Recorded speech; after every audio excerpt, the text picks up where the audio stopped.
Right, so welcome to part 3, where I'm going to be painting the gun. The gun's is done. I'm not going to do any more to it, to be honest. I've done enough poking and prodding, and it's getting to the point where I was adding new pieces, and then as they were drying, it was cracking elsewhere. Like for example, I did this cool looking thing on the back, but then it broke off.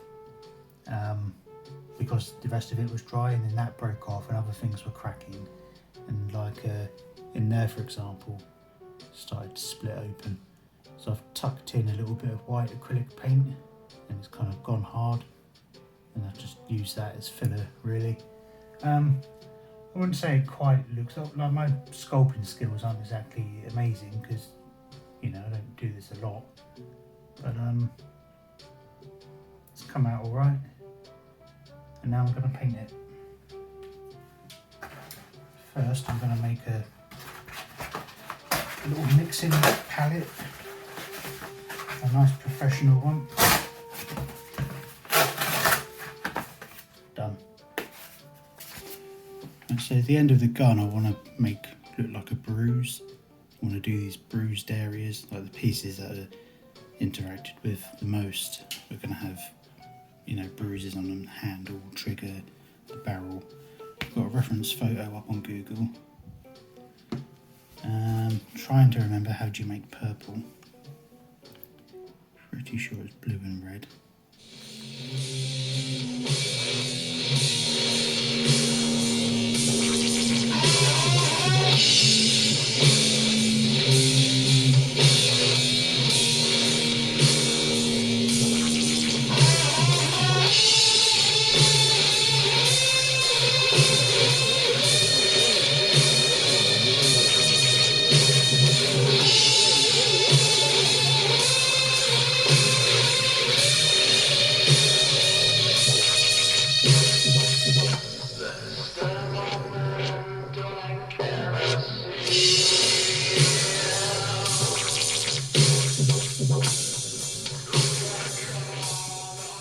Basically all I'm doing is just putting it on very wet, very watery, and then just leave it for a second to go tacky, so that it's getting into those, because I want like the darker colours to seep into all these little crevices, and you just let that go tacky,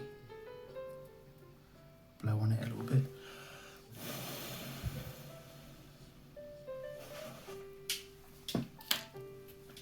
And just very gently take it off with the sponge. It kind of leaves behind. You see it's like seeped into those little bits, which brings out all the details.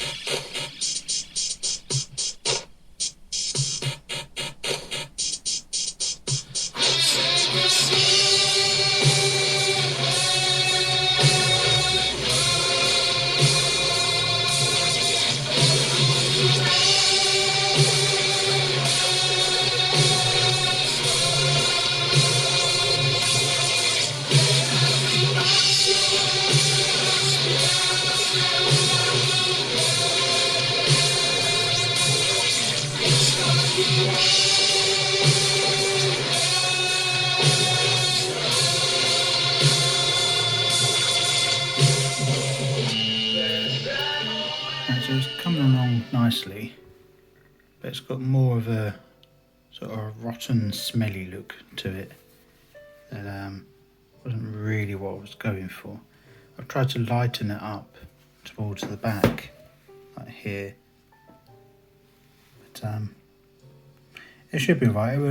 It will all come together and really pop when I get that clear varnish on it. But yeah, it's a bit more rotten than I would have liked. But whatever, it doesn't fucking matter. It's just supposed to look like a really gory gun, which it does. So there you go. Be nice if it zoomed in. There you go. Still a lot more to do.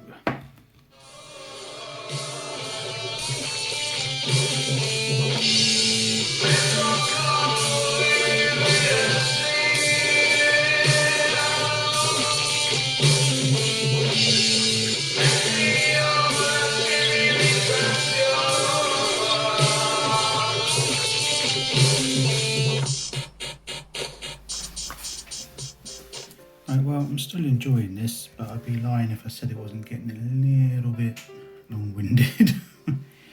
It's, you know when you kind of know what something's going to... I mean, by the time I was halfway through doing that side, I was like, oh, right, okay, I know what it's going to look like by the time it's finished.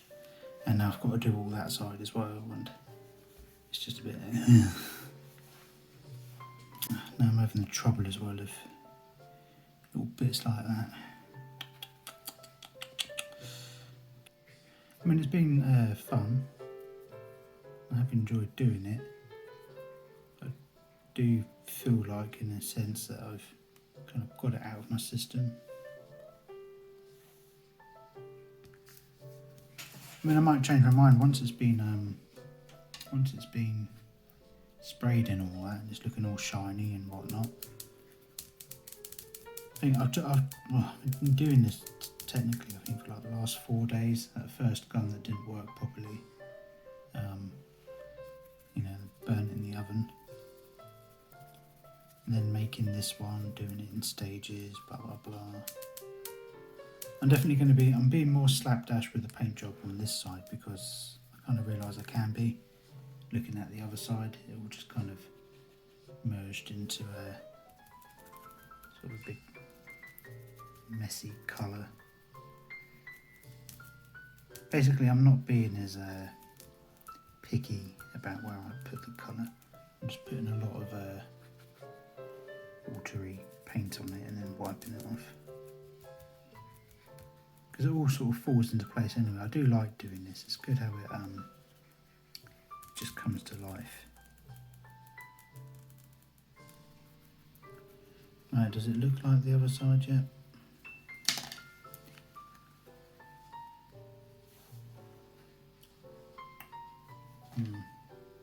It's too dark. I wish I hadn't done it so dark.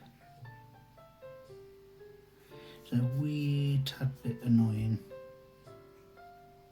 Although, having said that, what I will do is I will get a brush, do that with some white paint at the end, and then just, I think it's called dry brushing, when you just go along like that and it picks out all the little details and stuff. So actually, I might, doing that might restore it sort of to back to how I actually wanted it.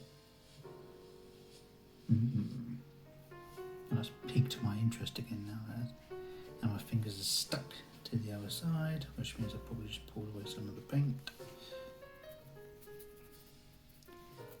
Right, let's get this painted up, and then once it's dry, I'll do the dry brush thing. Hopefully, I'll get it to a state that I think it looks a lot better. Not that this looks bad, I'm not saying it's shit, but you know what I mean.